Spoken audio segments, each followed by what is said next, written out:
Hi అక్క, నేను నీ పెద్ద ఫ్యాన్ అక్క. మా చెట్టుకు కాసిన నిమ్మకాయలు మీకోసం ప్రేమగా తీసుకొచ్చాను, తీసుకోరా. Thank you. అబ్బా ఫంక్షన్ కి వెళ్తూ చేతిలో నిమ్మకాయలు పట్టుకుని ఎట్లా వెళ్తాం అబ్బా? నాకు అదే అర్థమైతే. అరే ఇది వెంకటేష్ బండి అబ్బా, ఆయన కూడా ఫంక్షన్ కి వచ్చినట్టున్నాడు. పోయేటప్పుడు తీసుకొని పోదాం అన్నాడు. బెస్ట్. బండి లేదేంటండి? అరే వెంకటేష్ తీసుకొని పోయినట్టున్నాడు అబ్బా, రేపు ఇంటికి పోయి తెచ్చుకుందాంలే. ఓకే. ఏ బండ్ల నిమ్మకాయలు లేవే, వెంకటేష్ ఇంట్లోనే పెట్టినట్టున్నాడు. దా తీసుకుందాం దా. పద పద.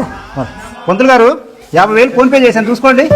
పూజలన్నీ బాగా చేశారు కదా, ఏం ప్రాబ్లం లేదు కదా? అంతా బాగా జరిగింది, మీకు ఏం ప్రాబ్లం ఉండదు. ఏమైంది వెంకటేష్, ఏంది పూజలన్నీ? ఏం లేదు సంధ్య, నిన్న మా బండిలో ఎవరు నిమ్మకాయలు పెట్టి చేతపడి చేశారేమో నాకు డౌట్ వచ్చింది. అందుకే పంతులు గారికి 50,000 ఖర్చు చేసి శాంతి పూజ చేశాము. ఇప్పుడు ఏం మాట్లాడకు. ఆ నిమ్మకాయలు ఏదో మనమే పెట్టినామని చెప్పిన తెలిసిందనుకో, ఆ 50,000 మన దగ్గర వసూలు చేస్తారు. పద పోదాం. మంచి పని చేసి మంచిగా చేపించారు పూజ. Bye bye Kalyani.